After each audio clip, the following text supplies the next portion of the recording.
welcome to another episode of Panel on Panels, the podcast about all things comics and comics related. I'm your host, John Campbell. Next to me, as always, Mike Gergoni. Hello, John. And Donovan Eilert. Hello, everybody. How's it going?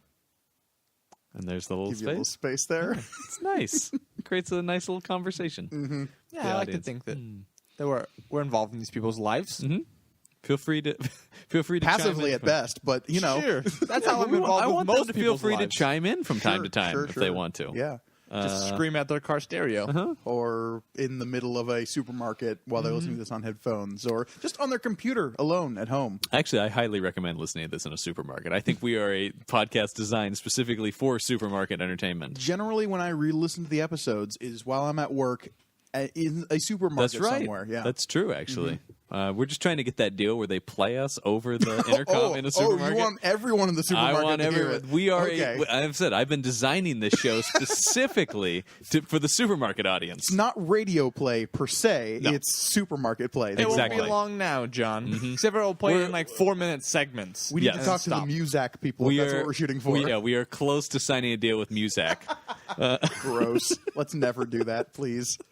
We're better than Muzak. Oh, John, now we're going to have the Muzak people coming after us. That's fine. There's a lawsuit. Bring it on, Muzak people. Bring it on. That's what I have to say. We're not talking about Muzak this week, though. No, we're not. We are talking about Daredevil. Daredevil. Yeah. Daredevil, the Netflix show. Yeah. Not the 2003 Ben Affleck. Could we talk about that? Maybe. Do you have? What do you want to say about can we do like a This comparison? this is what I would like to say about that movie. I think that's pretty. Yeah, I think that's pretty good. I agree. I remember seeing that movie when it came out and thinking like, that's all right. And then as it aged, like a fine cheese. And then I watched it like last year, and I was like, this is not good. I remember that movie having about a 2-week window of being all right. so it's got episode 1 syndrome. Well, it has. I think at the time there were not a ton of comic book movies out, so it was sort of like, yeah, this is like that comic. Sure, sort of. There's some imagery in there. Yeah, exactly. There was enough imagery and stuff that like middle school me was like, yeah, okay, yeah, this is a. Certainly looks like Daredevil. This is kind of like the Daredevil I've read. Hey, that's that one guy from Mallrats. That's exactly what I thought, and I still think that every time I see Ben Affleck.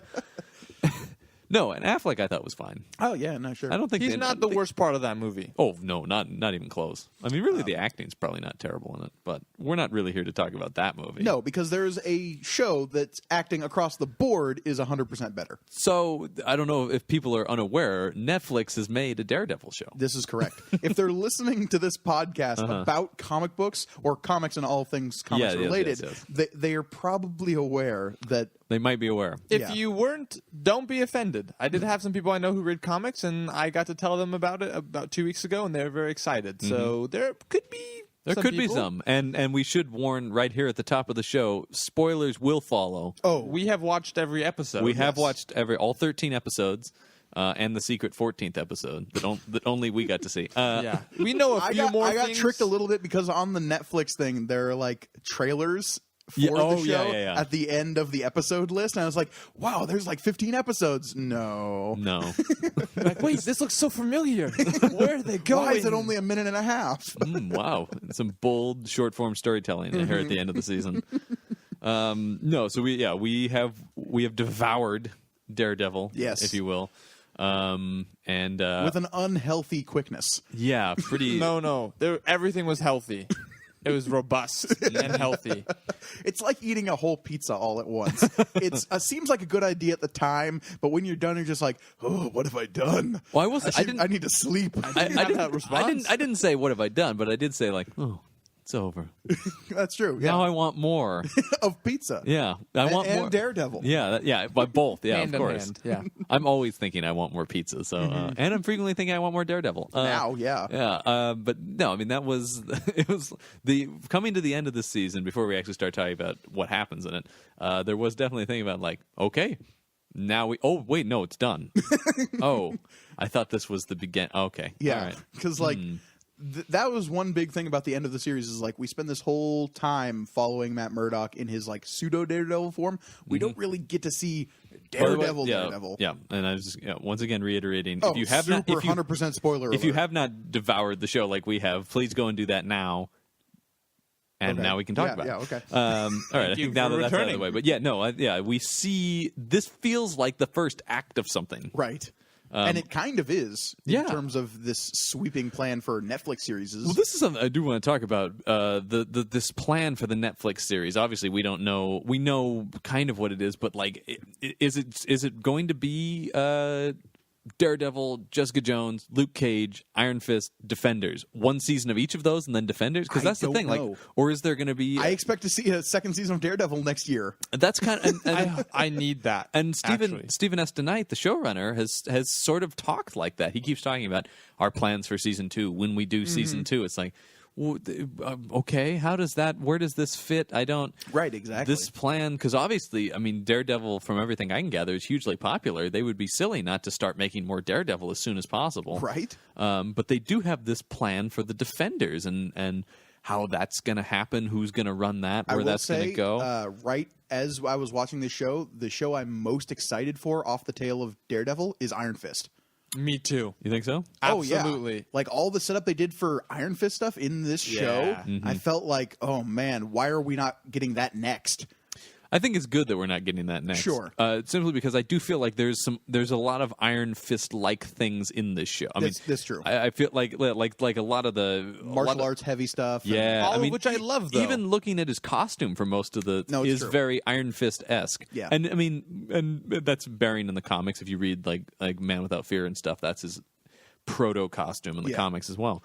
But yeah, I mean, I'm very excited about Iron Fist, but I think going Jessica Jones next makes a lot of sense. Oh, and don't get me wrong, I'm very excited for that show. Jessica Jones is like, I love Alias. I love a lot. Most of the time when she appears in the comics, I'm like, hey, Jessica Jones, I know that character. And we're going to get some David Tennant as Purple Man. David Tennant's going to be in it, which I'm very, very excited They for. released a set photo of that, which was just like him in a like kind of purplish. It's a purple suit. Yeah, I really want to see him with purple skin. That's all I'm saying. I don't think we're going to see him permanently with purple skin. He may have bouts of purple skin in the show. Bouts? What does bouts of purple skin look like? I'm saying there may be yeah, he's going to be bruised pretty badly.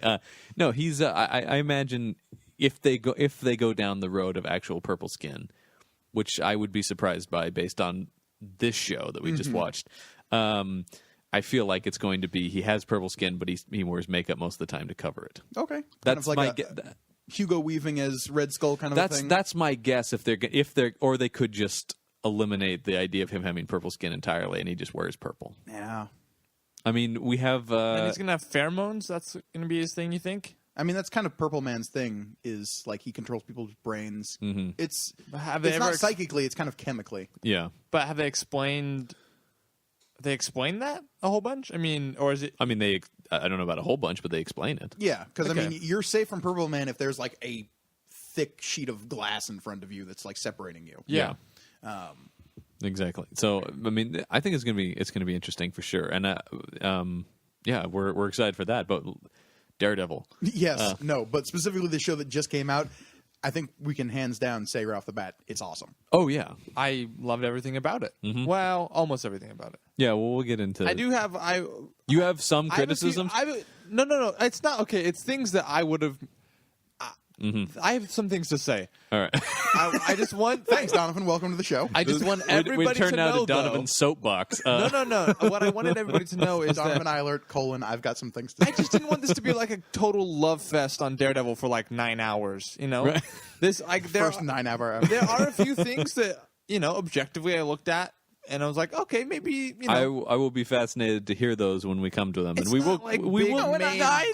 We will come. And I've got some stuff myself of just like little notes about the season that's just been like, ooh, really? They went with that. I mean, I still liked it, but it just kind of not necessarily what I would have wanted. We will come to these. Not take away from how much I enjoyed that entire series. Oh yeah, we will come to these obviously as the conversation. Sure. Yeah. I just wanted to let you guys know. So if I drop one of those, you're not like you heathen out of nowhere. Yeah, how could you?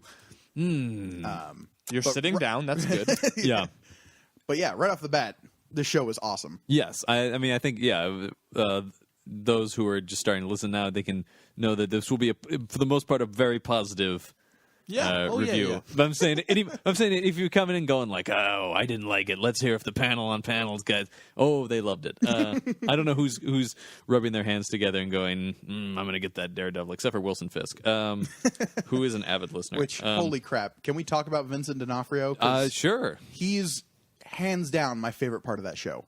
Whoa. I'm going to come out and say he's my him as the Kingpin is my favorite part of that show. He was great. Oh my just God, he's something amazing. About his presence and like his whole performance just knocked it out of the fucking water. Oh yeah, no question about it. I said knocked it out of the water. I meant like knocked it out of the park. I don't know why I said water. Well, if you're, I like it. I like which knocked it out of the stadium water. is it that if you hit it over? Is it Cubbies that?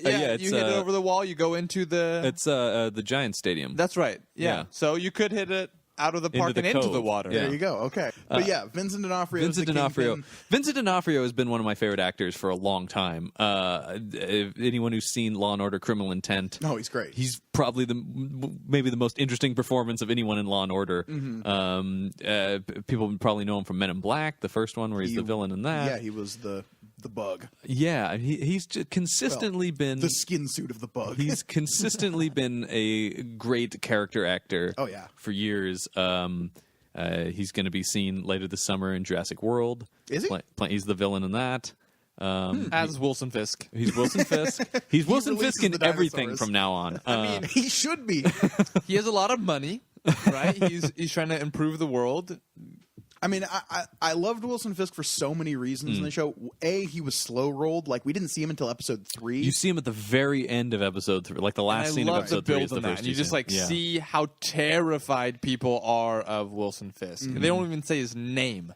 But the fact that after that he becomes such a central character to the show, and that we're following the antagonist, he's a big half of that show. We're following him, and I also really like that we're not just following him, but we see the flashback episode to his childhood. Episode 8 is amazing. And I want to talk about how sympathetic he is a lot of the time, and then a lot of the time not so sympathetic. Well, it's interesting because we can't necessarily. I mean, we can sympathize a little bit. We see how he became the monster that he is, and it's tragic. Like, he's a tragic figure to me. Oh, he definitely is, and the fact that he's trying to cobble together like this semblance of a life, even within that tragedy that his life has become. Like, he's trying to find love. He's trying to find happiness. He legitimately thinks he's doing the right thing. That's the thing. Until the end.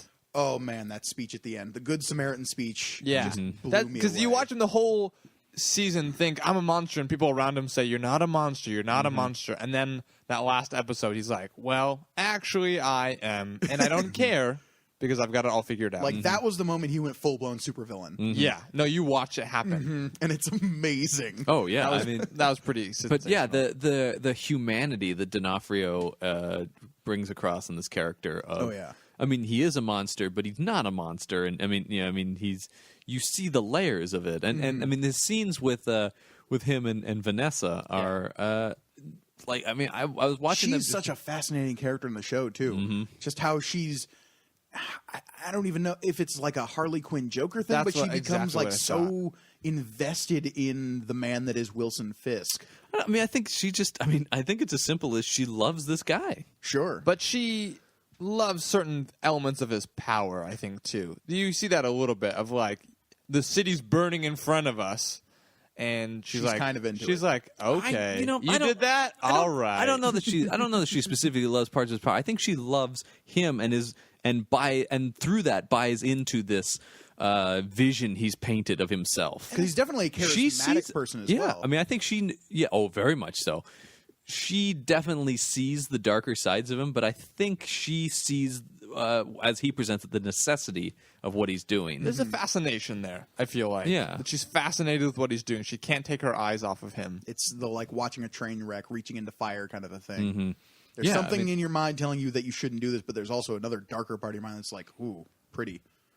So there are a few things that I have to say. Regarding Wilson Fisk. Okay. the first thing, this is the obvious thing. I don't know how everybody doesn't think this.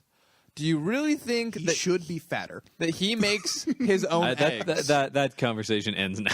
I know. I'm I've joking. never because I'm yeah, joking. yeah. No, I know you are, but but it is like he is a like a 20th the size of the Wilson Fisk in the comics, but D'Onofrio is a bigger man. But the way he squares his shoulders and the way he holds himself always gave me the impression of just like, there's the outline of Wilson Fisk that I know so well. That's what I'm saying. Because D'Onofrio's a big guy, no question about it.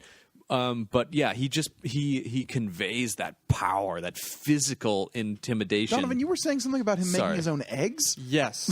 I'm sorry. This is like that suddenly snapped into my brain. Yeah. I'm back at Donovan now. How are we? What do you mean making his own eggs? In the episodes, in the 8th episode, he makes his own eggs. He's making eggs. I see what you're saying. like literally. That was not a euphemism. his own cooking. breakfast. He's cooking eggs. I like Do you that. really think that he would be making his own breakfast?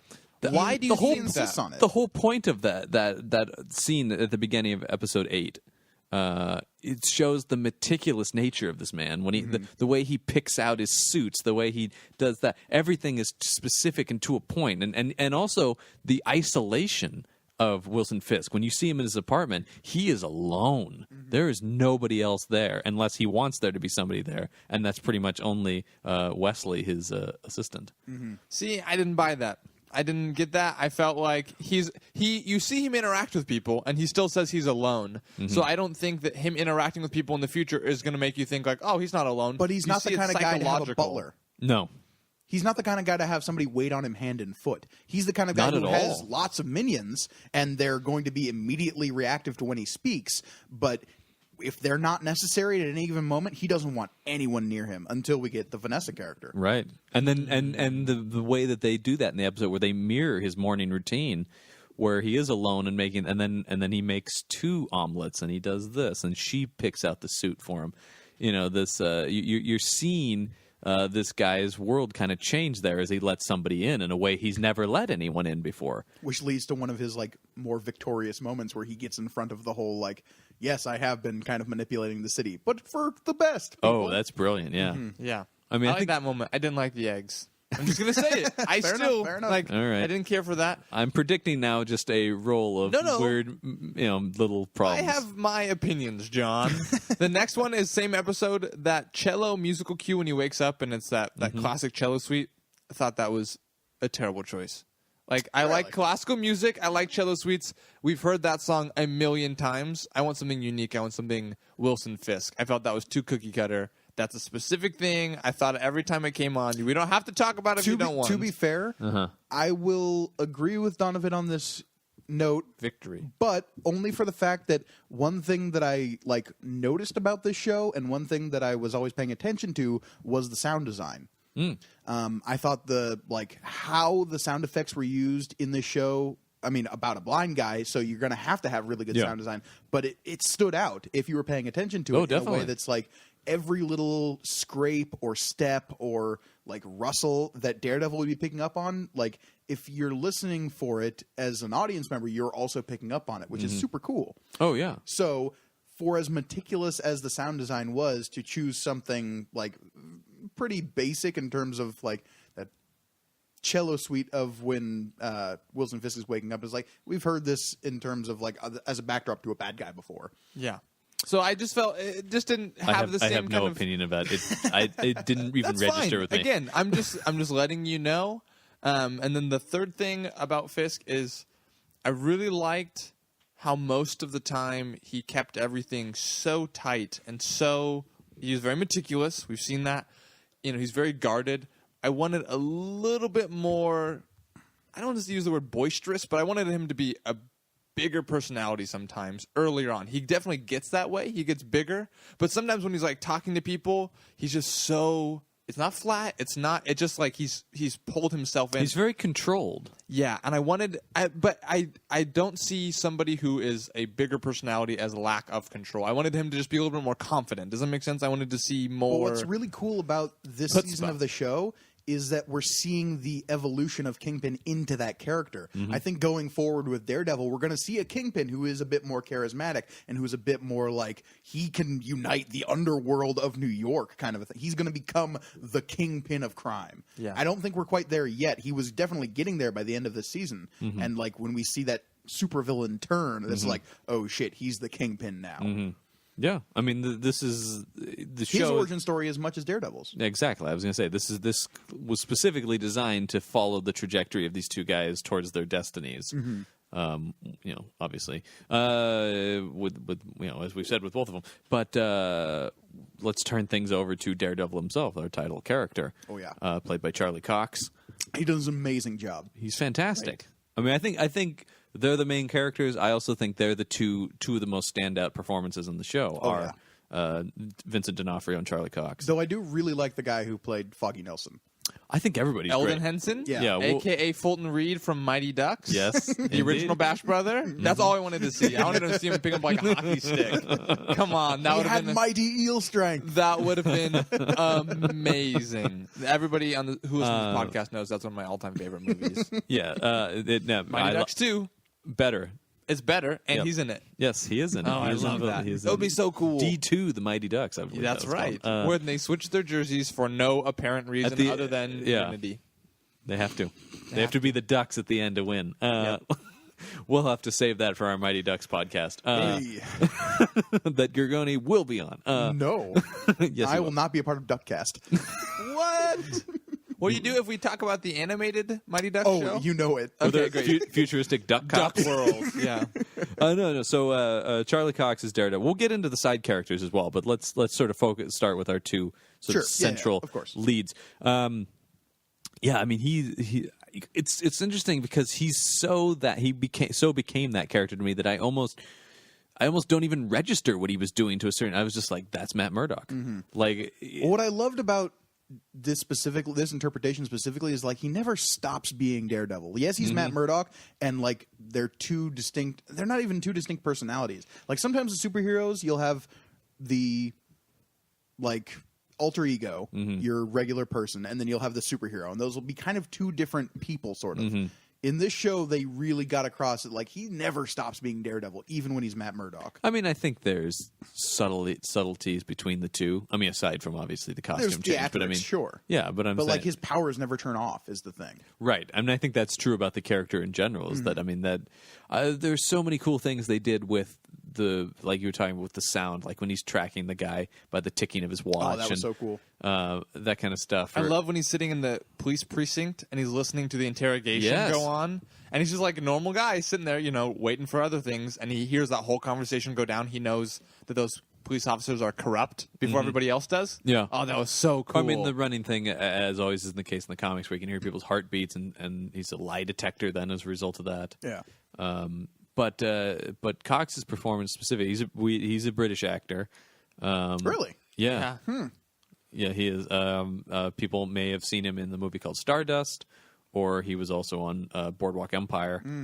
So he's been around, but kind of an obscure choice. I mean, like I knew who he was, but I'm not sure. But he's not a big name. Right. I don't. I mean, other than maybe Rosario Dawson, no one in this show is really like huge. I mean, D'Onofrio is like He's a known character actor for he's sure. a guy people would go, I've seen that guy. Yeah, he's a face that people will recognize, but he's not. And same thing, necessarily- I think was Eldon Henson. Is that his name? Eldon Henson Yeah. and Bob Gunton. Is that his Bob name? Gunton. Yeah, Who Bob is, Gunton is who played the owl. the owl. Oh yeah. Well, maybe he's the owl. one of those guys who's been in. I can I spout off a crazy fan theory about I think the I know owl? where you're going Sure. with this. His son. Yeah, he keeps talking about his son.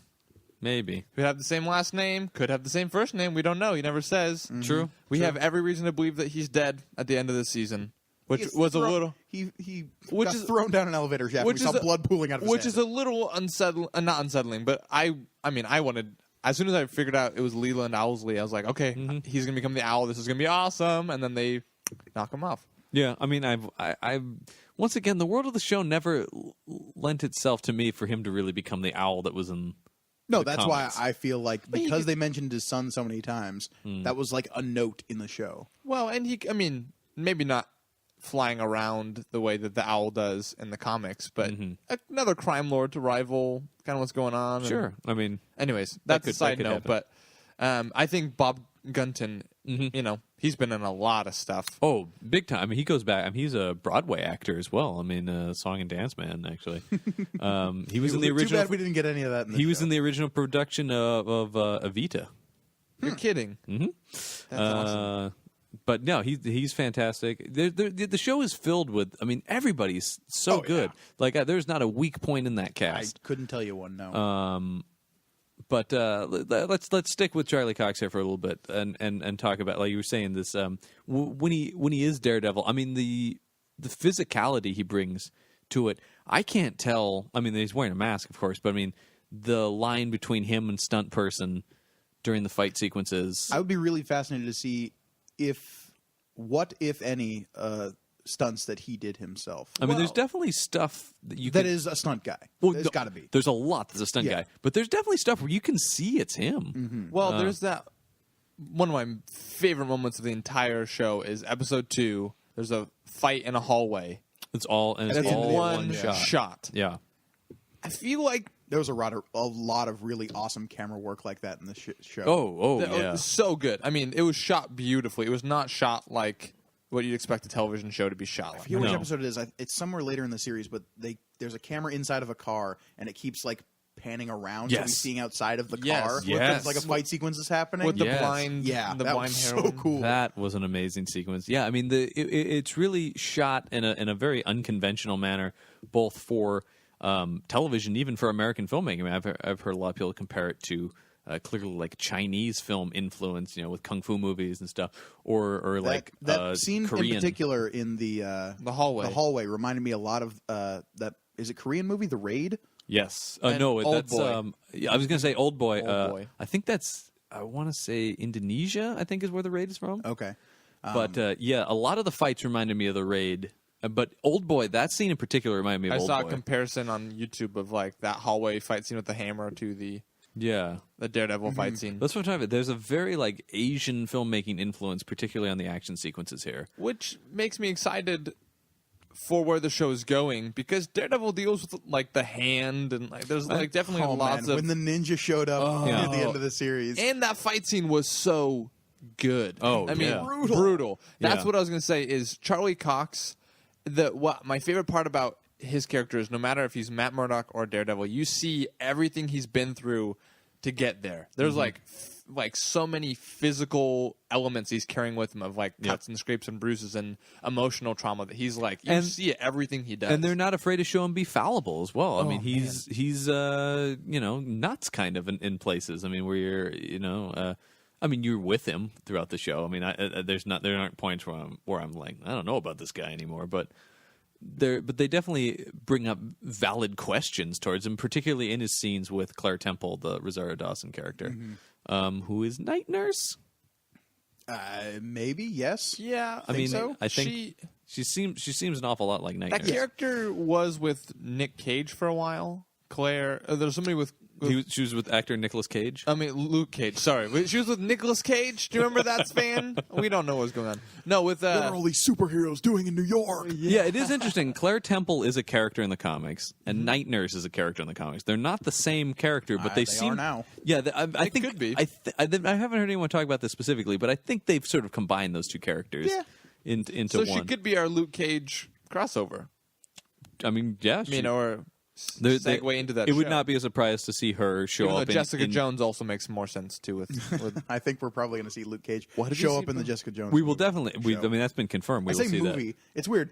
Like watching this show, it felt like a movie. that. It at feels times. like a 13-hour movie, Well, which is the highest compliment I can pay a show. I feel like this was my new favorite way to absorb comic book like Stories. stories in the movies or television because it feels like a 12-issue trade of something. I know there's 13 episodes, but it feels like a full year's worth of story, all singular. There's a few side quests, but it's all building to the same thing. And you feel like putting a Even the trade side or- stuff is still on point, though, yeah, for the most exactly. part. You know, like I mean, like putting the volume 1 of Daredevil down at the end of that series feel like the same exact thing. And I thought Yeah. it does it better than movies that have a limited amount of time. It does it better than shows that have to do so many other things, through what they're being produced and all the side things they have to do. And no, I think Daredevil in particular lends himself to this kind of storytelling. I mean, in that. Because he doesn't have to be as gigantic as you couldn't do something like Captain America as a Netflix show. You just don't have the. Well, you could. You could. It would have to be much, much bigger. I feel like. Yeah, and I just don't think it just doesn't. The money, the time, the effort just isn't there to do something like that. He's a movie character, but Daredevil. I mean, he's while still part of the Marvel universe, is so street level. Well, there's a whole subsection of street level characters in the Marvel universe, and that's what we're getting with these Netflix Sure, shows. but I mean, Daredevil's sort of your go-to street level character in particular. I mean, Spider-Man also kind of bridges that gap. Spider-Man is. I think we've talked about. Spider-Man lives in a weird place between the street level and the bigger stuff. But I mean, it makes sense to me to start this with Daredevil. Oh yeah. And I think they've done a fantastic job. Now we just talk about some of the other side characters we have here. We of course have, as we mentioned, Foggy Nelson.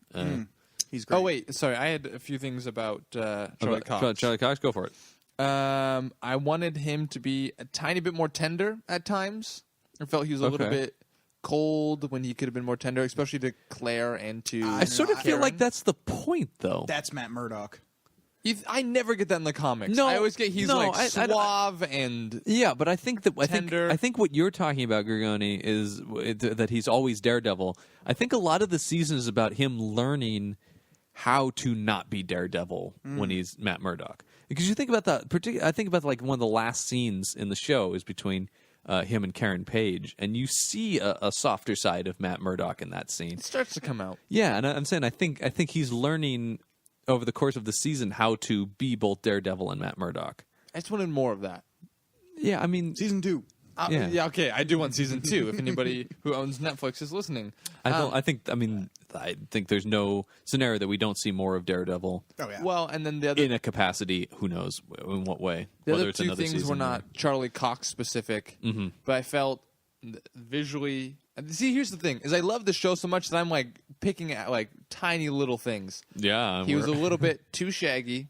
I feel like he's way more clean cut. He should be way more clean cut. I mean, I think episode to episode, there's different levels of how shaggy he is. He's pretty consistently hirsute. And then Good the use of the word hirsute. thank you very much.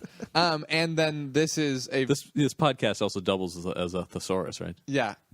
Check in the I've doubled comments. as a thesaurus most of the time.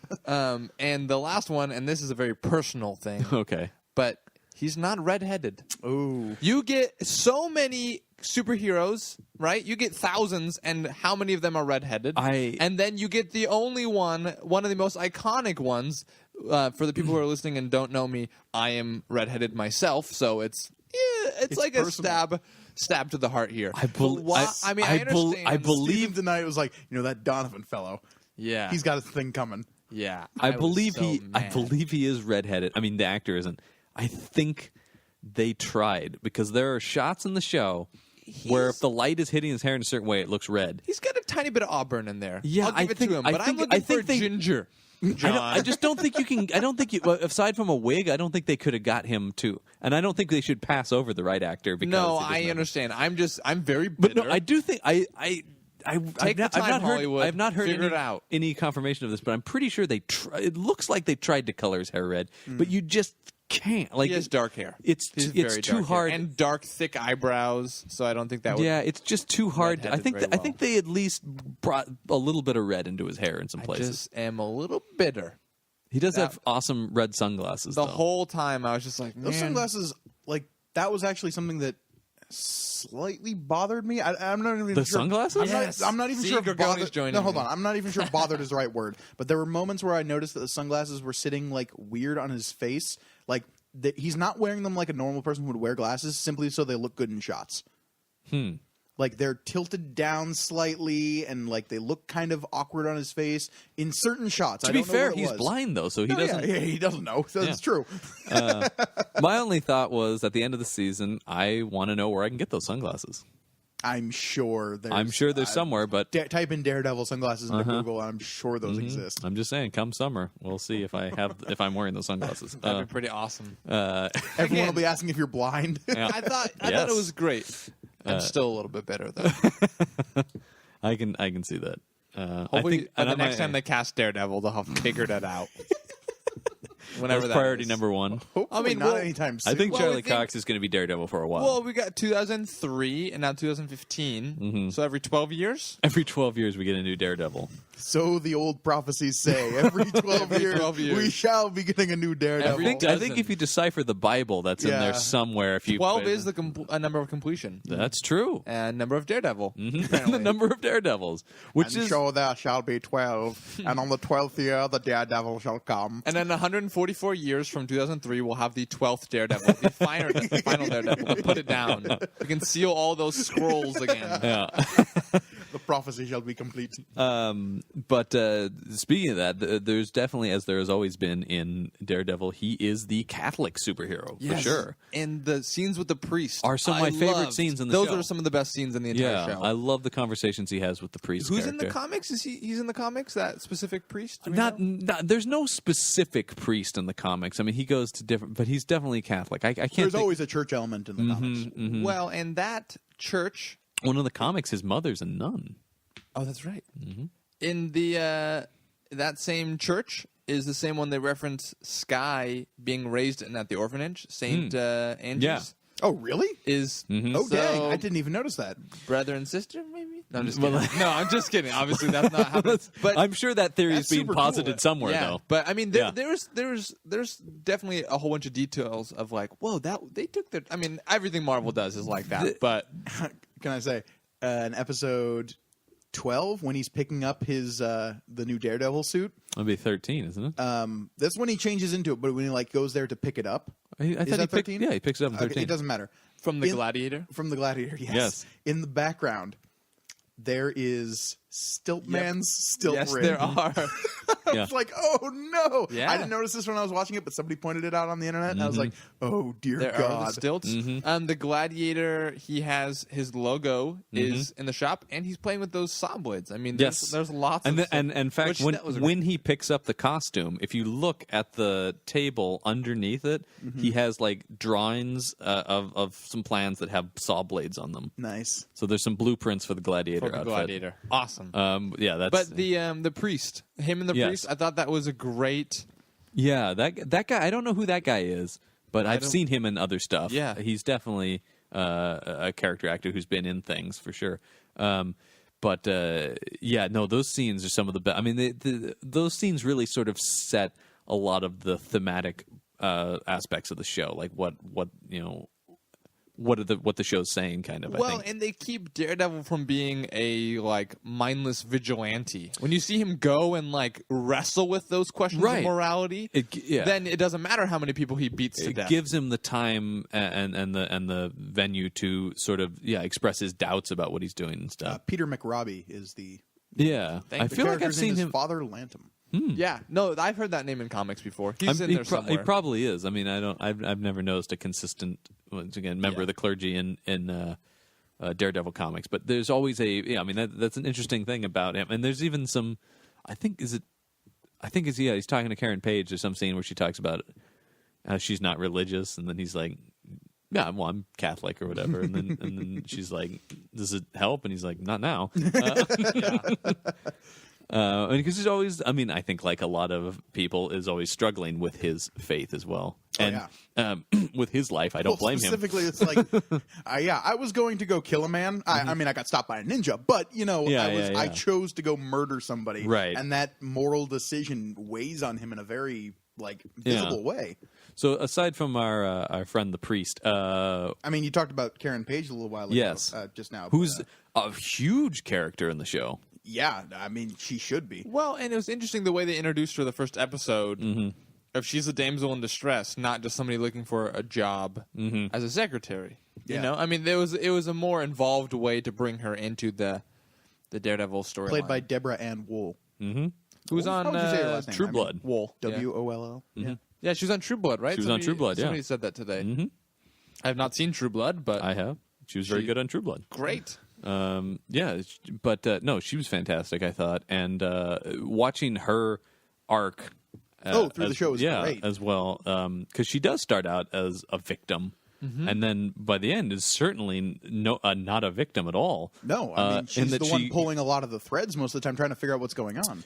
She very much is leading the sort of mystery detective aspect of the show, the conspiracy part of it. And I really like her and then Ben Urich. I thought that was an awesome. I know it was a side quest, but that was really. See, that's the thing, really though. I mean, it is a side quest to a certain extent, but it's also because none of the characters in that little particular parts of the show are also known as Daredevil.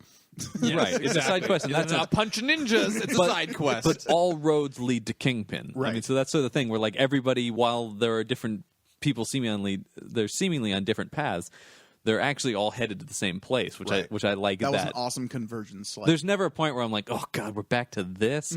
Why don't we get back to the show? I never once thought because that. I do think that sometimes about some of these network superhero shows where I'm like, why are we showing this? Get back to the superhero. But in this, I never thought that because it's always heading towards the same place. Everyone is on the same track. Now there wasn't a overt love story in this season, which is interesting because it can very easily become... I was super happy with that. Me too. An easy route would have been having some kind of like, and I mean there were little. Well, there are definitely there were tones of it. Yep, for sure. I mean, of like a love triangle forming, but an easy route would have been to like have the love triangle between Karen, Foggy, and Matt be like a central story to the season. I didn't even get much of a sense of it at all. I mean, do you think that there's? I think there were like little like hints at it. I mean, I think there the was fact that she was more attracted to Matt, but Foggy was the one who was there for her the whole time. Yeah, I mean, there's definitely, but I mean, they sort of hinted a Karen Foggy relationship, and then well, there's a Matt thing too, though. Yeah, I mean, when he's like, I just like the sound of your voice. Yeah, remember that? Right, and like the whole part, he's like, I mean, speak Spanish too. Also, the why whole don't you part where speak she it so I was can like, listen to you? describe my face like a blind person would. Like, there were definitely tones of that in the show, but the fact that they never like made it a central point to the which story, is interesting because I thought it was very good. And which is interesting though because if those who've read the comics know Daredevil's sort of the man-ho of Marvel. yes, he is. He has had so many girlfriends, and most of them are dead. Yeah. He's so suave. That's the thing. He's so debonair. You don't blame him. I also like the brief Elektra. I was just gonna say the one like this like that Greek girl. that Greek girl in college he was interested in. Yeah. What happened with that Greek girl? Oh, it didn't work out. Yeah, awesome. Yeah, that was very cool. Everybody who knows, I was that's very Elektra. happy about that. Do you think that'll end up being Elektra, like going forward? I don't know if they're going to do anything with it, but we know that they were talking about Elektra. Like, well, I mean, that was obviously the like Easter egg bit right there. Yeah. But whether or not in the show's canon, Daredevil and Elektra were going to college at the same time. Oh, I think unquestionably that's where they're going to take it. We have the hand. Yep. We have the hand. Oh, and don't get me wrong, super happy that the hand showed up. I always forget what's the organization that opposes the hand that we can assume Stick was a part of. No. What's the? He shows up. Yeah, there's that scene where I know what you're talking about, but I can't. They all have one word ready when the door opens, which is so interesting that they did that names. and then nothing else with that. There was so much set up for the Iron Fist show, whatever that's going to be but in that this. feels like a comic where you're reading through and it's just like, here's this, and then that's not part of this story, and 10 issues later we're gonna get that, and like, yeah, for sure. I mean, there's a lot of groundwork laid for more of this show, more of this world, continuing stuff out of the cinematic universe, which is cool that this whole show, like the villain's plan in the show, is entirely contingent on the end of the Avengers. Oh yeah, like New York was wrecked, and so that opens it up for some contractors to like, we need to repair all the damage done by the Battle of New York. Isn't there's a line, I want to say the Owl says it, something about these people in costumes are going to create damage and that's going to create opportunity for us. Right. I mean, this whole thing about like they're good for business because they're going to wreck stuff and then we can come in and fix it. And the way they're doing the timeline, you're no longer like, well, where was Daredevil during the Avengers? Because, people have said stuff like that. He's in New York City. Well, he wasn't around yet, And the thing I really... Matt Murdock was there, but he wasn't Daredevil. Yeah, exactly. And I don't know. Like, I think there was I think the Man in Black was running around during the time of the Battle of New York. The Man in Black, like from Princess Bride? Well, I mean, he's definitely like... Or Johnny Cash. Or Johnny Cash. A hybrid. Johnny Cash Proto and Daredevil, Wesley's Baby. I feel like, because what did he say? His first adventure was like he heard that husband abusing his Yes. daughter, so he tracked him down Yeah. and like beat the shit out of him. And like I don't know where in the timeline that fits because we don't actually know how far away from Avengers we are as of Daredevil. I mean, like, it they feels never like, really state. it feels like a bit of time. Yeah, but they never say if is it like 6 months, is it a year? We're not entirely sure. No. I always got the impression that he started doing that after that had happened. Yeah, we don't know. Well, I feel like any kind of formal beginning of it, because clearly he wasn't doing enough to get on anyone's radar. Sure. He was beating Nick Fury wasn't like, let's check out this guy. or just anything. I mean, because I'm not entirely sure that everything he does in this show would warrant Nick Fury going, let's No. check out this guy. No, of course not. He's Whether very he was small put time. on the index. Yeah. I don't think so, because I don't even know if you register him as having powers. We only know he nobody has knows, powers yeah. because he's blind. Right, If exactly. If you don't know he's blind, then he's just some nut in a mask. And I guess he is that, but but I mean, yeah, the superpowers only read if you know who Matt Murdock Sure. is. I'm kind of surprised they only did one. I mean, they didn't fall into the trap of the Ben Affleck movie of showing what he's Seeing seeing. all the They This time. was- only do it the once. This was one of my favorite things, which is they, other than that one thing, and that was for a very specific point, they do not use special effects to convey his powers. Mm-hmm. It's all practical, like just the way they use the camera and the way they mix the sound. Yeah. There's no the radar vision isn't a thing. No.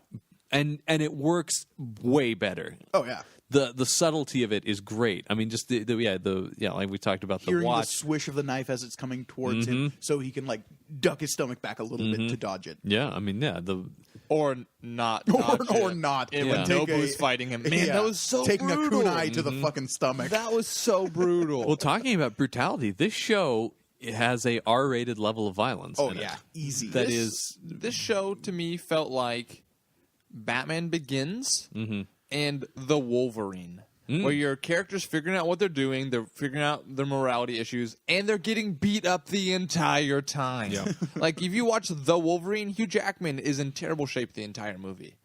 He's getting the crap Yeah. kicked out of him. Yeah. I mean, it helps that he can recover in about 2 minutes. But but he can for a majority of it when he's Well, that's like true. the It's latter all- half of the movie, yeah. he's like, "Oh, I've stifled that somehow." Anyways, I just thought that like it was a little darker, it was grittier. You know, people keep talking Definitely. about that, And that but not as, needlessly so. No, I was just gonna say, like, it was a little shocking to me that something with a Marvel logo could get this violent. But what I like about what Marvel seems to be doing is they are making the tone fit the character. Oh yeah. This is what a Daredevil comic is like. It is dark. It is violent. It is based in crime. It is on the streets. It's brutal, man. I will say most of it wasn't gratuitous. The only part that I went like, oh, was in the second or third episode where that like squirrely guy kills the mob boss in the bowling alley. Yeah. When he breaks his arm and we see the bone come out of the skin, I was just like, "Oh God, I don't know if I needed to see that." Well, and then I don't know- later I when don't he know that throws that his head on the spike, and you're just like, That That was really brutal. That was, and again, shows you how terrified people are. I don't know of that. Fisk. I don't know that any of it I would describe as gratuitous. Sure. I don't think that was gratuitous necessarily. Like I said, only those like one or two bits. Other than that, I think it was like it's violent and it's bloody, but it's But not. I mean, the violence is played for horror. Yes, it is. There's no. It's not like get some. No, it's very it's- much not Grindhouse. It's very much like, oh no, like when you see Matt Murdock dragged across the floor by a ninja with a chain sickle, Yeah. and you see the streak of blood coming out from behind him, Yeah. you're just like, oh no, this is not going to end And well. the fact that he's not okay for like the next episode of the show. I mean, Next two that's the episodes, thing. Yeah, I really. mean, that's the thing where it's like there are emotional and physical consequences for everything that's going on. It's yeah. not. We're not playing. This is not fun comic book time. This is very intense. You want to talk about one of the most horrific things is Kingpin killing that guy with the oh, door man, of the yeah, when he van. takes his head off. Yeah, Like that was the first scene of us seeing Kingpin just lose it, and Mm-hmm. for the rest of the season, that hangs over yeah. like that character as just at any moment he could do that to somebody. And if you think about it, really, if you count up that he doesn't have that many violent outbursts. I mean, by the end, he's having more, of course. But I I'm think saying there's like 5 in total. right. But I'm saying that's pretty few for a 13 episode. But the constant threat of it, the fact that the fact that was so brutal, and we You saw him. interrupted this dinner with a girl I like. I'm going to take your head off. Right. I mean so then that sets the tone for that guy for the rest of the series.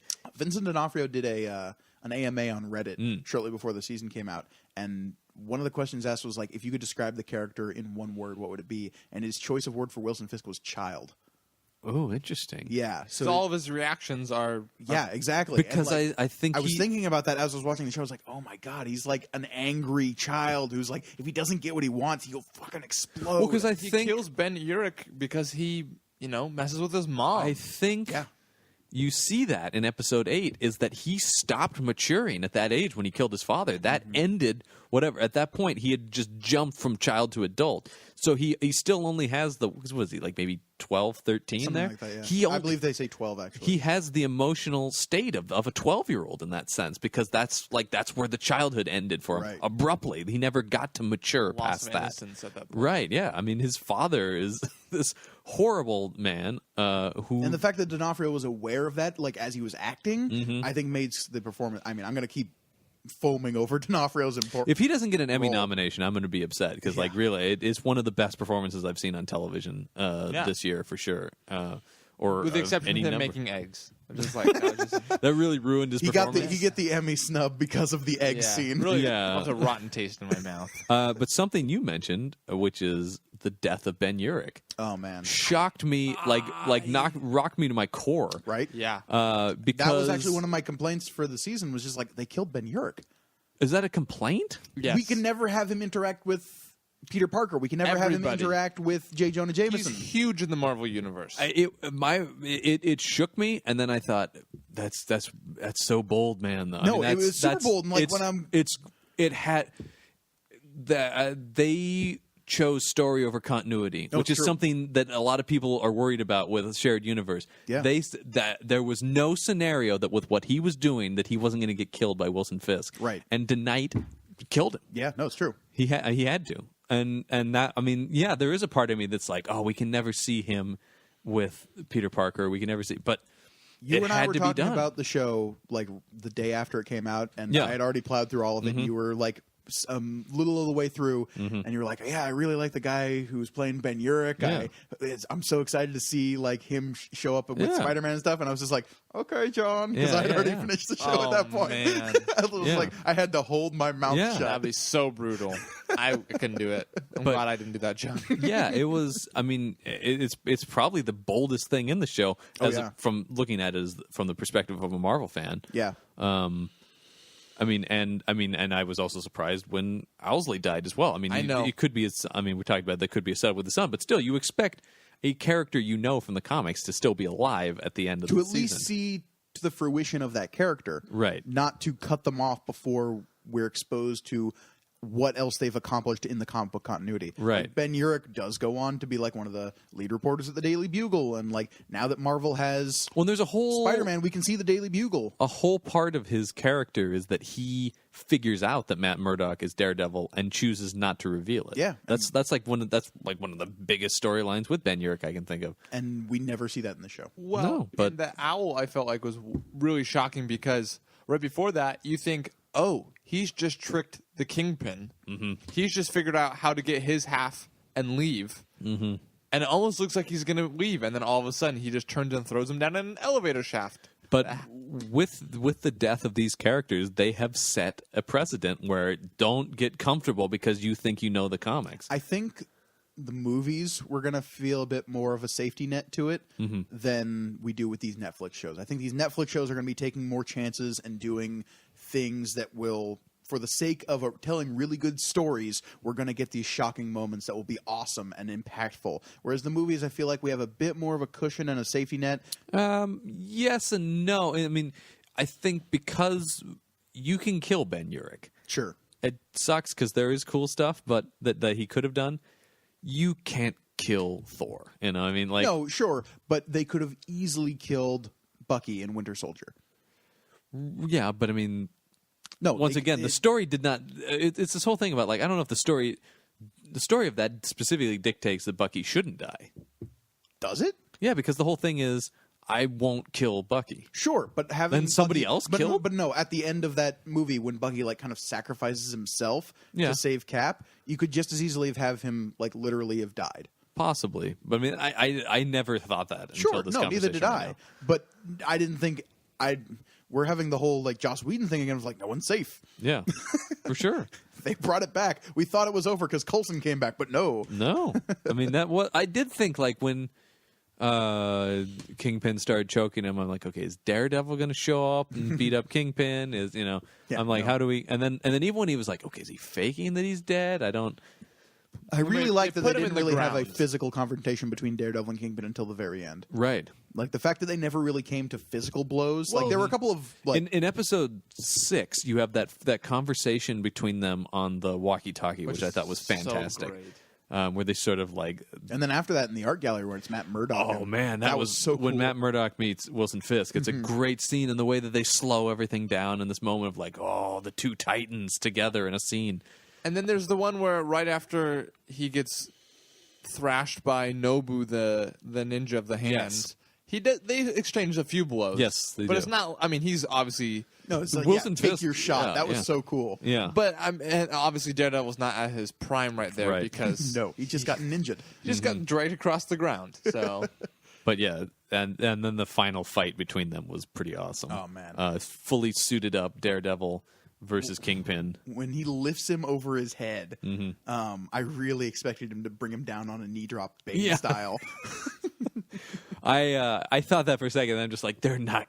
They would never directly pull something from Batman. Sure. But yeah, but I had the same thought went through my head. So we mentioned the costume. What do you guys think about how they handled the costume in the show? I'm not gonna lie, I would have liked to have seen the full costume a little sooner. This is sort of the same boat I was in. I can't call it a criticism of the show. No. Because it's purely just like I would like to have seen him in that costume. And when he's in it, the costume's really cool. Oh, and it totally works. It's so awesome, and I love the way he gets it when they introduce the gladiator and stuff, and that whole thing. going and to about Fisk for his own body armor is kind of a cool touch. that you minute- realize that they've been setting it up for Yeah, like, I kind of called it a little bit in terms of like once we realized that Fisk has some like very special suits being made for him, I'm like, okay, this is somehow going to lead to like because Matt Murdock makes that quip of like I can't wear body armor to slow me down. Yeah. But I'd already seen that Fisk was wearing like special suits made of the stuff, and I was like, okay, this is going to somehow lead to Murdock. yeah. wearing See, a I suit of didn't. that. I didn't. Did you pick up on that at all? I didn't think. No, of what that. I thought it was going to be is okay. He's going to have to go talk to this guy to figure out how to penetrate the suit. That because everything's To going to have break its weakness. Kingpin's armor. Yeah, Yeah, exactly. But I didn't expect him to go. The and I trick thought is to that punch the face. the gladiator apparently, which is pretty hard. It looks like because he uses his head a lot Yeah, to hit people. It's It's true. But I thought the gladiator. I don't remember what that character's name is. Mr. Melvin Potter. Potter. Melvin Potter. Yeah. I thought that was great. I thought that was really, really very. How he was sympath- just yet another victim of the Kingpin. so Yeah. sympathetic. Yeah, I thought that was really nice. Well, he's kind of like that in the comics. Really, he's sort of a simple-minded kind of guy. Yeah. Who's driven to do bad stuff, and ultimately becomes a Daredevil confidant in the comics. He sort You've of read way more Daredevil than I have at this point. So that happened in the Miller run. yeah. Which we should talk maybe a little bit about.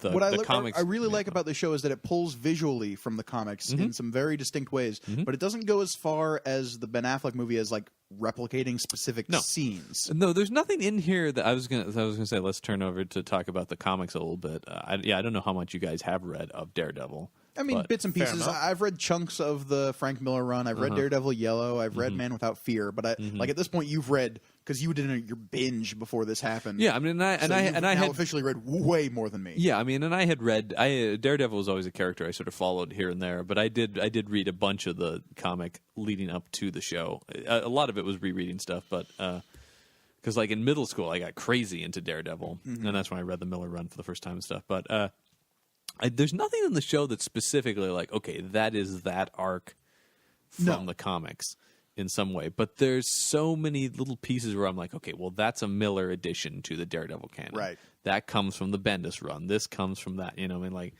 there's they pick and choose and sort of combine. And then Man Without Fear is such a like definitive origin story of Daredevil that Right. a lot of that is in there. Oh yeah. And I mean, the black like suit. sure, that's Man Without Fear.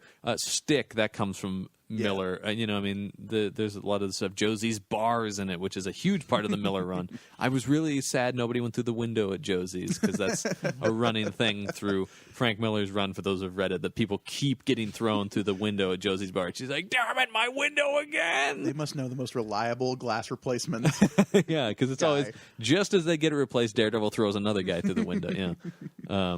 But yeah, I mean, I think this has the right. It's, while not being specifically borrowed from anything, at no point was I was just like, those are the characters, this is the world. This feels like Daredevil. And there were great moments in the show where things would slow down. You feel like, oh, if this was a comic book, this is the panel right here. Mm-hmm. Yeah. It's so well shot. I mean, we talked about that a little bit, but I mean, it's so well shot. And I want to talk about the fight choreography. And a little bit of that parkour. Yeah, I mean, and the parkour stuff is but I mean, just the stunts in the show, Man. are some of the best I've seen on any show. I like how little they cut when they're doing fights. Yeah, Because it feels like it's not a whole bunch of stuntmen, bashing about. You pull it back. There's looks weird real. non-cuts though. It's interesting What? because Like of when? because of how the camera moves, and some, like, specifically in episode 2, that scene in the hallway. Yeah. Because the camera stays in the hallway, we have these moments where the character is falling in and out of doors to the left and to the right of the camera, where I can see where they could make cuts, but because of how it's presented, you assume that it's all happening at the same time. Yeah.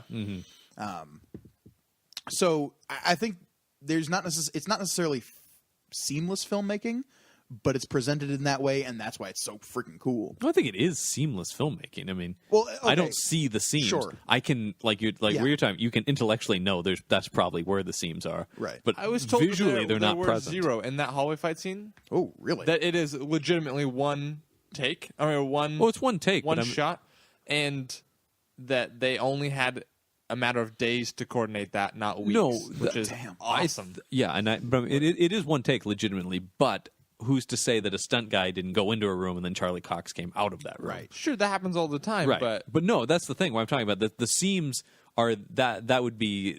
It's still not. Yeah, visually it's seamless because Right. it is one Okay. take. Yeah. Even if you kind of know, like, I mean, because I'm always assuming that, like, that's not Charlie Cox who's flipping around. I mean, the way Daredevil fights, I have not seen a superhero fight like that. Oh, it's super cool. The flips and the jumps and Because he does these, like, he's one of the flip more kicks. acrobatic even superheroes. Cap at his most acrobatic isn't as lithe and as quick as Daredevil. Right, exactly. And I wanted to see a little bit more of that. I know that we're building there because he's definitely towards the end of the. You want to see more of it? I feel like there's a ton of it. No, in no. the I show. just like when you read the comics and he's like swinging from buildings and like landing on one foot We on don't top have of the- flag poles, and we don't yet have the grappling hook cane. No. which I'm glad they're building. I wish we I had th- the I Billy clubs a little sooner. I mean, I know I do like that they made a point of introducing them. Like, there's a point where he's like, okay, I need these. but I wish there's a little bit more. I of that thought kind at of the stuff. But we get those with Stick. I thought that was appropriate. Oh man, Stick was Yeah. so awesome. We should talk about Stick a little Okay. bit. Scott Glenn, another one of my favorite character actors, as Stick, perfect. Their relationship that we see them as him as a kid, and Stick still as an older Channeling guy. so much kung fu in that episode. Oh, yeah. And I that was love the whole- Foggy calls that out later. Yeah. Wait, you learn how to fight from an old blind? But this is just kung fu. I don't Yeah. understand. Like, I feel if David Carradine was still alive, he would have been Stick. He would have been Oh, a perfect sure. Stick. But yeah, Stick is awesome, and he's ambiguous and is like good guy, bad guy. I don't really know. I think he's a good guy, or he's a good guy, but he's not necessarily a good guy. Yeah, I mean, he is introduced cutting a guy's head off. So Right. He's fighting for the right side. He just does it in some very extreme ways. Yeah. He's Punisher-esque. yeah, I mean, he's got the secret shadowy organization that he's But part yeah, of. Obviously, Punisher is a bazooka and Stick is a scalpel. Yeah. Well, and it just Which, by the way, I've always thought, like, how would Marvel ever do the Punisher again? One of these, he would fit Oh, yeah. very well into He this could do world. this. No question about it. I will say You would not have to tone that character down at all to put him in a no, Netflix no. show I'm based on kind of this. surprised we didn't see, not necessarily the Punisher specifically, but much in the way of, like, cross-seeding, like, weird random characters into this show. I think Almost at all. Yeah, and I really commend them for that, because that would have been so easy to do that. Mm-hmm. But this is Daredevil's show. Seeing an episode where it's like, oh, and the Punisher's running around, so Daredevil's got to say, hey, stop it. Yeah. And maybe someday. I mean, I don't feel that this Daredevil would yet be to the place where he could tell Frank Castle to stop it. He's getting there. But yeah, I mean, I think a season 2 Daredevil could potentially do that. But I think they were really smart about, like I said, making this. This is Daredevil's show. This is the Daredevil show. Just like I'm sure that'll be.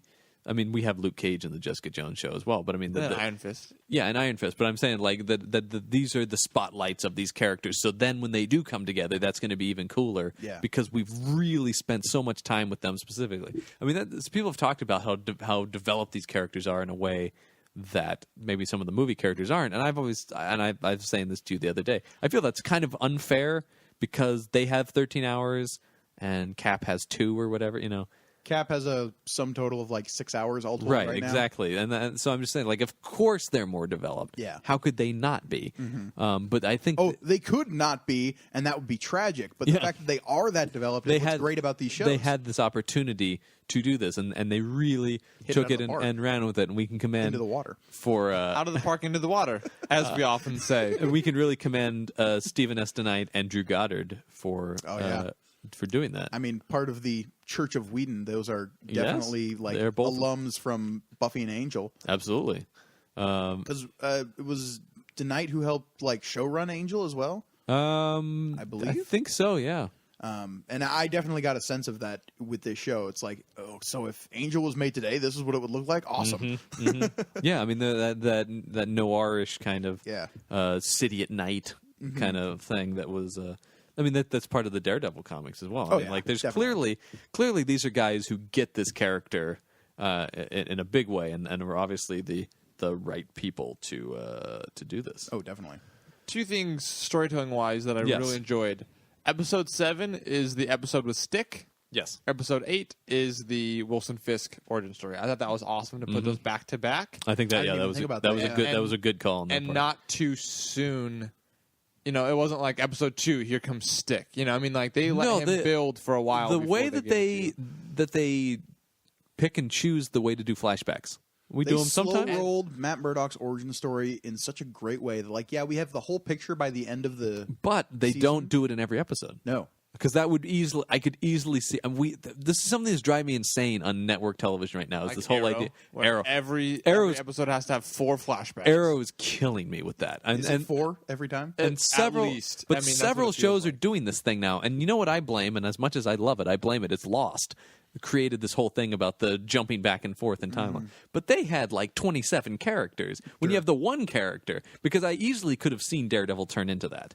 Where like you get 4 or 5 flashback scenes in every episode, but you don't. Sometimes you get 4 flashback scenes in an episode, and then the next 2 episodes have none. You know, I mean, like they really thematically chose where to put in their. I mean, you mentioned Batman Begins. I feel like they took more of that lesson, where it's like what needs to be told, and we will tell that part of it. I mean, the whole thing with the whole flashback in episode 2 with his dad, where you get that whole story, was great stuff. I mean, just great writing and acting. Well, and what you get is later on as the character of Daredevil is maturing, he's telling the story to other characters in the show. You don't get like a physical flashback. You know, he's just like... Is it episode 10, Nelson v. Murdoch? Which is a great episode where it's... I was shocked they didn't like flash back to any of that. It was just him telling the story to Foggy most of the time. Yeah, well, I mean, we saw flashbacks to them. Yeah. Their friendship. That was great. Yeah, or which when was... he tells Rosario Dawson's character, he's like, Great avocados. Yo, yeah. Avocados of Law was the best part of that show. That was, and at the very end, and that hysterical beat of like, what? Like, don't worry about it. You really that need was, Foggy in the show for as dark as, and this is like Foggy in the comics. I mean, Foggy does bring a lightness to the show, even in the, I mean, there are heavier Foggy moments as well. But I'm saying like, it's a show. It's not humorless. No, as dark as it gets. And I've read some criticism where people are like, oh, it's so dark. I'm like, yeah, but not. I never felt like, wow, it's wallowing in the depths of, you know. No, because these characters are also human, and they try to bring some light to these situations. Yeah, and particularly somebody like Foggy. And a lot of the Foggy Karen scenes are very funny. And this brings me to my one last complaint I think I have. I am a brother of Bash. Anything Eldon Henson does, I approve of. And I thought he was hysterical. I thought he was sympathetic. I thought all these things. I wish, though, that he was just a tiny bit more bumbling. I feel like in the comics, not only is he kind of goofy, but he's like he can't keep things Do we have room together. for a bumbling character in this setting?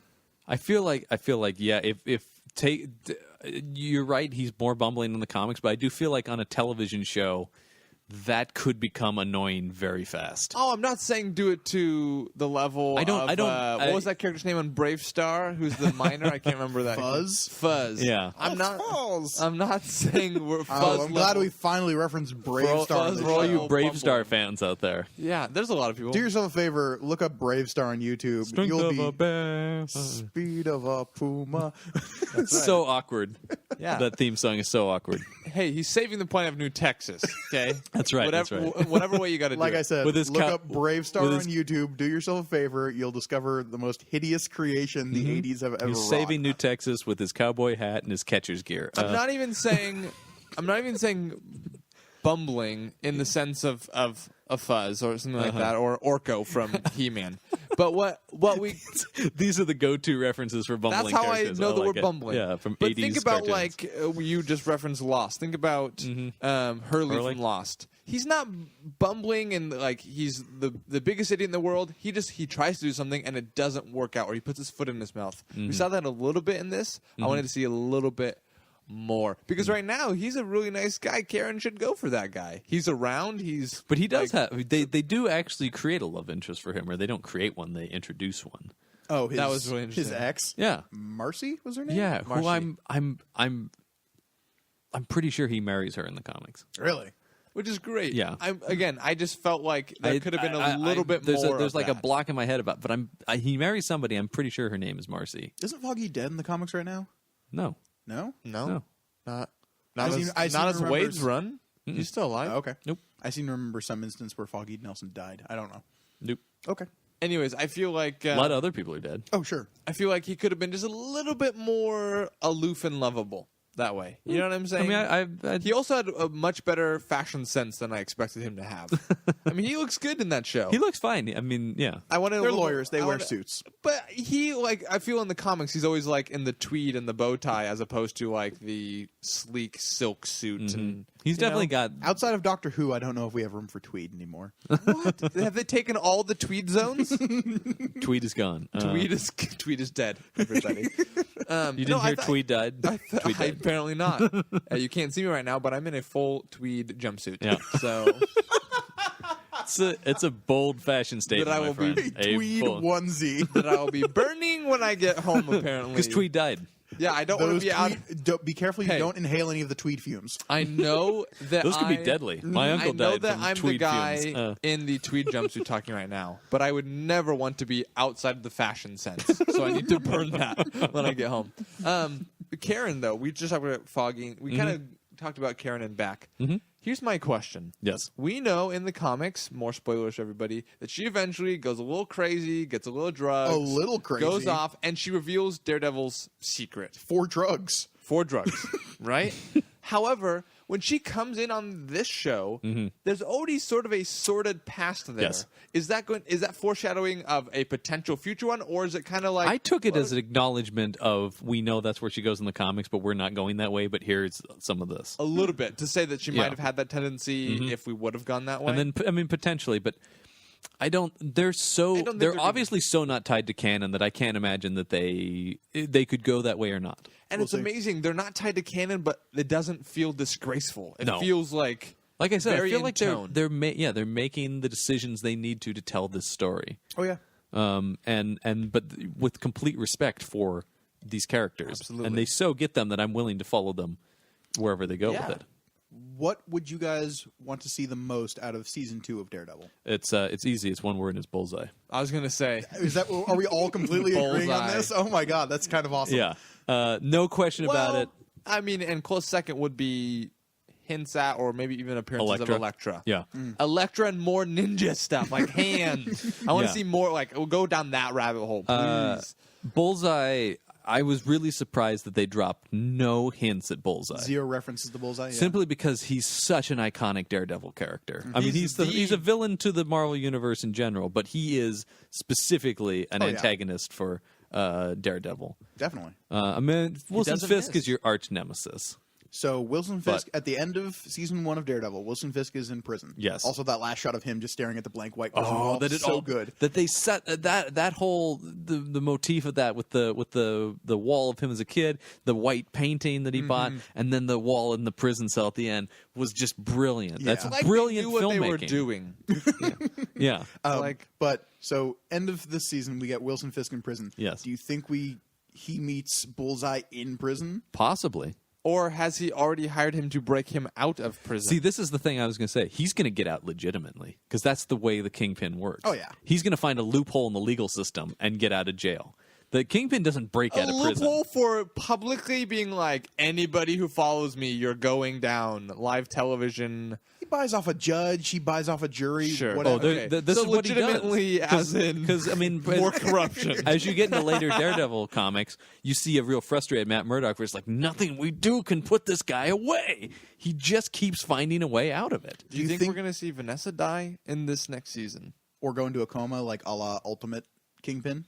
I mean, she doesn't die in the comics. She does die in the comics. No? Yeah. Where does she die? I just read a Savage Wolverine where there's a big issue because they just resurrected her body and sent her to kill Kingpin. Spoilers. I don't know where if she does, it's not in anything I've read, so who knows where that happens. It doesn't happen in Miller, and it doesn't happen in Bendis. Oh. Brubaker? I don't know. I haven't read the She issue ends where up sort of dies, but- becoming a Kingpin-esque figure in the Bendis run. Queenpin? Yeah, a queenpin, if you will.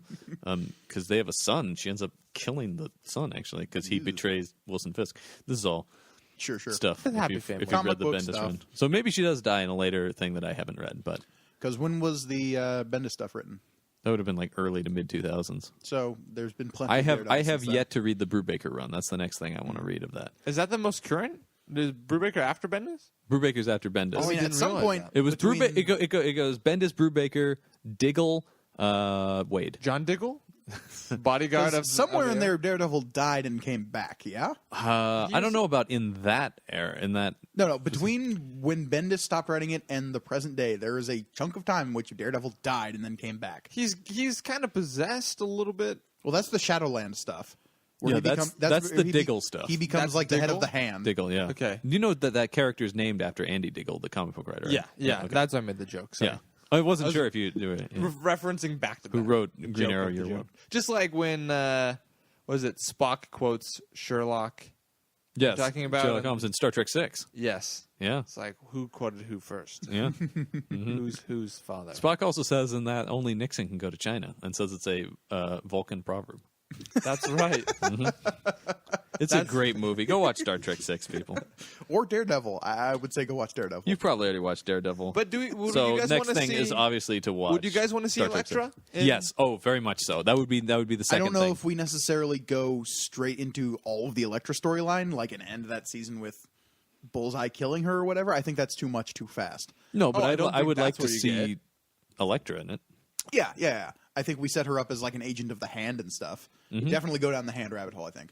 Do we go as far as to say like Matt Murdock and or Wilson Fisk trying to get in control of the hand? Or do they you leave them their own entity for a while? I think Wilson Fisk. That would be an interesting. because I think currently route. right now Wilson Fisk is the head of the like American branch of the hand. Probably, yeah. he's been in and out of the hand Yeah, graces but for a long time. I kind of like Wilson Fisk versus the Hand personally. That's more like the Just- Miller stuff. Him punching through ninjas. Yeah, Yeah, it's little cool. bit. No, it's cool. yeah. Also, quick little thing. So the triads, whoever Madame Gao in the show, like whatever organization she's representing, which is complete mystery to me. But the little stamp that they put on all the heroin packets is Steel Serpent, that's the Iron Fist. Iron Fist symbol without the Yeah. wings. Yeah, No, it's the Iron Fist villain Steel Serpent symbol, Right. like Yeah. directly. yeah. I haven't read enough Iron Fist apparently. Oh, Yeah. what? You haven't read all of Iron Fist? What the hell was that voice? There's one man in England who If people is want to read flabbergasted. Iron Fist, I highly recommend the Brubaker Fraction run. That's some I'll good. need to read that. That's some good Iron Fist. I'm so excited for that show. That's good Iron Fist. So, Tasty. is there anything else you guys want to talk about specifically in relation to Well, can we talk Daredevil? about his dad really quick? Yes. I don't know who that actor was. Battling Jack Murdock? I don't know who the actor That guy is. was amazing. I He was really, great. really like his 'Cause, father. he had to make such an impression with very little screen time, and he really did. That scene when he doesn't throw the fight, he's there, he's about to run for his life, and he just stops because they're finally chanting his my God. name. That's such a you can great- hear that? Yeah.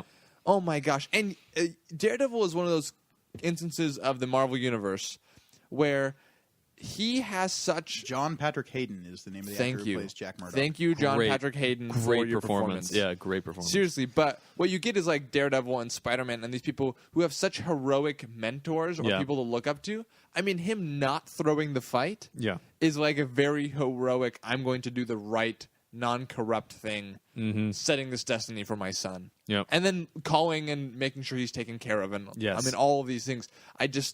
That was... I know he wasn't killed later on, which, in a lot of stories he's killed way, way later on when Matt's in law school and things like that. Not in most, though. I mean, if you read it's- like Man Without Fear and the Miller stuff, he dies when he's younger. Yeah. But there's plenty Which of the times. kid who played young Matt Murdock, he was great. He was great as well. Very much so, But yeah. man, his Skylar Gartner. dad though, I thought was just like small amount on the screen, lovable. You saw the Yeah. fear in him to provide for his son. Yeah, and you see saw- him pushing him towards academics, which is very true to the comics. Something they did not do. Don't in the become show. like me. Yeah, exactly. it Something is. they did not do in the show is the childhood nickname of him. It was Daredevil in the Yeah, comics. the name of Daredevil at the end kind of comes out of nowhere. Well, Well, they refer to him as like the devil of Hell's Kitchen for a while. I like. But then where I where like Daredevil I like comes the in. cop, and that cop who was consistently throughout the show as Yeah, like and the the only comics. honest cop. Yeah, yeah, Stop buying my mother cigars. yeah, Yeah, that was great. I know. The very first time you meet Foggy, and he's like, "I got to go bribe a police officer." Haha! Don't listen to NSA. But really, I have to go bribe a police officer. But I actually really like that moment where he's like, "What do I call you for my report?" And he's gone, and just cuts to the headline says Daredevil. I thought that was pretty good. But yeah, in the comics, for people who don't know, as a kid, because he's always staying inside studying and not doing anything, the kids taunt him by calling him Daredevil Murdock. And then, of course, he. So ends up how do taking- like years later, none of those kids who were teasing him figure out who Matt Murdock I'm is? not Especially when in a lot of runs when it's like, 'Cause he's blind. By the way, news is breaking: Matt Murdock is the Daredevil. You know, there's a lot of people that don't That's believe the that Bendis because stuff. he's a blind Right. lawyer. But those kids who knew him, they're like, wait a second, Daredevil, he was blind. Wait a second, let's put this all together. Called Tom down the street. Yeah, but they're that's- still living on the same But street. who's going to listen to Joe in Hell's Kitchen about? Yeah, he's the Daredevil. Kingpin. That's who. The Yeah. Kingpin knew well That's before. true. Kingpin's the one who's actually spoiling this and like ousting Matt Murdock. The in Kingpin. Well, no, in the comics, the Kingpin is he just wants to know. Now that he Yeah. knows, he's like, okay, I have that information now. and now I can ruin his life. He doesn't- by like evicting him from his offices and Yeah, I mean he doesn't really care. I mean he doesn't use that information too much actually in the comics. And I mean he ruins Matt Murdock's life. no, well if you read the Bendis run, the mob is really pissed off because he knew all these years and they find out and they're like, why didn't he do anything? Because he pretty much let him go for the most part. I mean, it depends on who's writing Yeah. it, I guess, but. I'm a big fan of the Bendis run. Sure. That's so I sort of default to that. I mean, of course, the Miller stuff. So, is there anything else you guys want to say? no, I want to talk about his dad. good job, Netflix, Marvel, Stephen DeKnight, I'm everybody. really praying the rest of the Netflix series live up to this. Like this show did such a good job. I'm really hoping the rest of them are as good. How Yeah. can they not? And there's a Time Lord in the next one. That's true. So I'm very excited for the next one. I think Jessica Jones. I'm I'm yeah. most be. excited for Iron Fist though, because I love that kung fu stuff. They've already proven Iron themselves Fist is as What's light going to be coordinators. interesting going forward is the I'm pretty rest of excited the for Luke series Cage, which we haven't mentioned too much, is but going to I've be always way liked more Luke Cage. superpower intensive. This This one has been like pretty fisticuffs, beat 'em ups. There was a little I don't know bit what of, I don't know what Jessica Jones is going to be like. Really, I mean, sure, but she's a former superhero. Yeah, like that's true. that's the core of the character. So we're going to get a little bit of superpower stuff. The Yeah. Purple Man is the bad guy. He has a superpower. I do wonder though how much they're going to get, because I mean, all of these characters can be as superpowered as you want them to be, Sure. sort of. Sure. Luke I mean, Cage would be difficult. Luke to Cage do. pretty Like powerful. yeah, I mean, Unbreakable skin. A route they could go is like Jessica Jones was just a vigilante at some point, Yeah. and the Purple Man is just really manipulative and charismatic. Well, but I like feel, you said, though, I mean, even if he's using chemicals to do stuff, sure, then he's as He's real a chemist. world. Yeah. he's just Scarecrow, but not with fear, but with controlling people. Which is way better. And Iron Fist, to me, there's a huge range you could take Iron Fist into. I mean, yeah, Going all the way into the farthest of mystical stuff he's hopping dimensions. to just a guy who's really good at kung fu. Which I hope he's a little bit more than that because I feel like we already got that out of Daredevil. And I think we will, but I don't think you're going to see But he's the dimension way- hopping. Sure, but Iron I Fist. want a glowing fist. He's way better at kung fu. Let's be real. Yeah, no, he Matt is. Murdock is good, but he is way better. Well, he's the kung fu superhero, so he should be. He should be Yeah. the top of the line in the kung fu. That's his thing. He's a kung fu billionaire. He's a kung fu billionaire. That's why what Fraction my- said he took the job right in that. My It's like, 'cause tombstone he's a is going kung to fu say billionaire. that. Kung fu billionaire, regardless of your level of kung fu expertise or money you had. When my relatives are gone, it doesn't really matter. Everybody will walk by and be like, Whoa! Donovan Eiler, kung fu I'm just, billionaire. I've this month started putting money towards a nice headstone, so it looks like I had a lot of money. I'm Yeah. just going to save up for that. Sure, sure. And people, Kung fu billionaire. In the centuries to come, people will pass the grave of Donovan Eilert and go, "Man, kung fu billionaire." That guy was badass. I'm going for an Ozymandias level of the Good. poem, not the right. not the Watchmen, not the character. Watchmen character. I was going to say like, Easy to maybe confuse on this podcast. maybe not Yes, a guy to absolutely. emulate the Watchmen character. or the Or the Egyptian king. I don't True, really know. actually. yeah, yeah. Ramses the second. Yes. Yeah.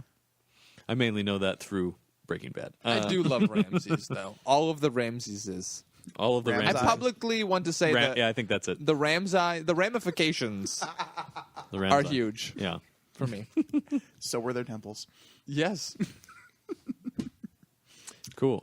So do we want to, as we wrap up our discussion of Daredevil, we turn now, as always, to our recommendation segment where we recommend comics we think you should be reading this week. Yes. Grigoni, you want to start us off? As I usually do. I don't know. You always pass to the right. Donovan, start us off. No, I've started with but Donovan. I will. Thank you, Gorgoni. I don't know what you're talking. I always try to make a point of making sure it's different. Donovan, John, fine. Gorgoni? you start us off. I have started. I can start us off now. Yes. We abdicate the regal position of first recommendation to you, one John Campbell. All right. My first title is a Daredevil title. It's Guardian Devil by Kevin Smith with art by Joe Quesada. And it's sort of the comic that started the modern Daredevil stuff. So like the Bendis stuff pulled from this. This sort of was the demarcation of the end point of the first section of Daredevil, which had all the Miller stuff and the Man Without Fear and all that. And it didn't, as in all Marvel stuff, it didn't eliminate that continuity, but it sort of started Daredevil anew. And it's Kevin Smith, so it's excellent Daredevil stuff. It's a cool mystery. There's this woman comes to Matt Murdock and says, "I just had this kid, but I'm a virgin." And then these other people are like, "Wait a minute, this kid's the Antichrist," and Daredevil's got to run around and figure out what's going on as he battles. Turns out it was the Beyonder, right? I can't tell. I won't ruin what's going on. It's not the Beyonder, but there's more at play than it seems. If he's the Antichrist, is he Harry Potter? Yes, he is. Thank you, Alan Moore, for yeah. the insight. Well, we all know Couldn't that. get away from this episode without jabbing Alan Moore. Well, that's canon now, thanks to Alan Moore, right? That Harry Potter's the I Antichrist. mean, he was Yeah. right about From Hell, so I mean, Yep. He figured out who Jack the Ripper was. He knows who the Antichrist is, too. Then I have a non-Daredevil title, which is a comic called Super God by Warren Ellis, art by Gary Gaston. Do you know this comic? Yes, I do. This comic is super crazy. Because it's Warren Ellis. Yeah. So it's basically imagining that instead of a nuclear arms race, all the countries of the world have a superhero arms race. Yep. So every country is trying to create their own superhero, and most of them are based off of whatever religious iconography they have, whatever gods they already worship. They're trying to create basically as superheroes. And everything goes to hell and they end the world because of that. Good times. Yeah, it's really, really crazy. I mean, like a lot of Warren Ellis stuff. But this one was nuts, but it was really engrossing as well. Oh, yeah.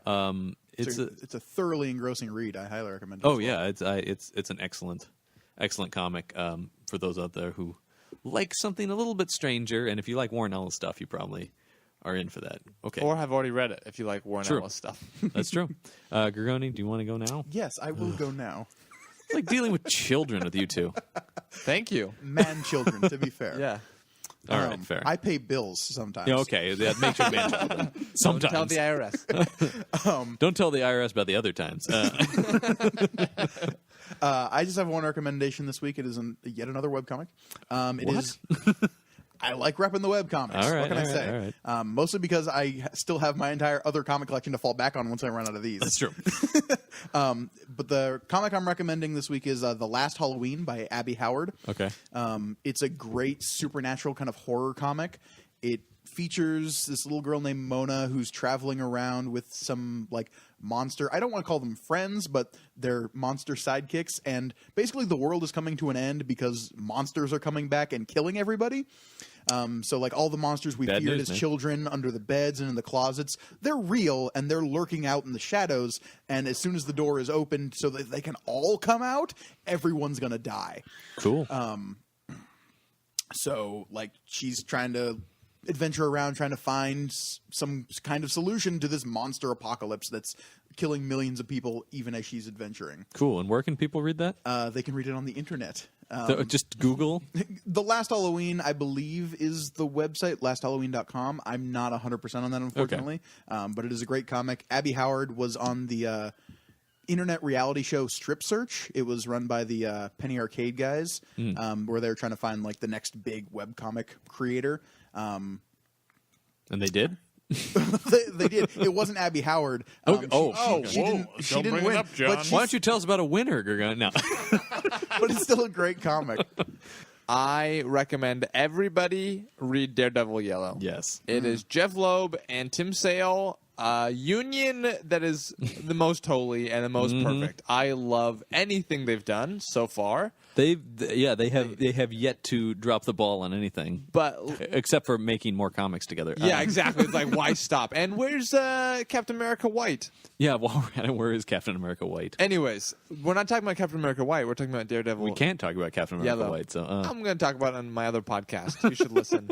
It's Come on, Tim and Jeff. yeah. Come on, Tim and Jeff. come on. But Daredevil Yellow is beautifully written, beautifully drawn, as everything they do. It is Daredevil kind of recapping his affections for Karen, who at this time is deceased. Yep. And it's kind of like writing love letters to her for his own catharsis. Spider-Man Blue-esque. Exactly. I mean, it has that feeling to it, but it doesn't feel gimmicky. It doesn't feel formulaic. Right. It feels very true to the Daredevil story. Beautiful. You get a lot of like early Daredevil when he's still in the red and yellow costume. Which I know they've just chosen to skip over in the show, Yeah. and that's fine. That's okay. I'm not super upset about that. But man, Daredevil Yellow is great. You get the Fantastic Four in there. You get Electro. Electro hangs I out do in love me there. some Electro. Anyways, it is just it's superb, and it's An amazing six comic. issues. Yeah. You could read it in an afternoon, easy. Feel Anything, good. anything from that Colors trilogy is so easy to pick up and Just and get devour. involved in. And they're just such great comics. Oh, yeah. No So question I about highly recommend that. it. Yeah.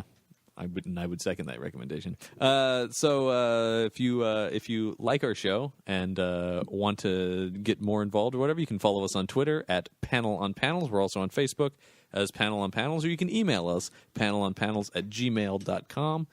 We'd also appreciate if you would subscribe to us on iTunes and rate and review us if you would be so kind. Let us know what you think. Yeah, we'd really like to hear. Unless it's bad, then we don't want to hear. No, we La want la to la hear la that. la la la Yeah, la la. exactly. Send it to me. I'll give you my personal email address. Send it right. After you write a 5-star review on iTunes, I will send that. Donovan will get in contact with you and give you his personal email address. Ooh, and who doesn't want that? Don't ask how.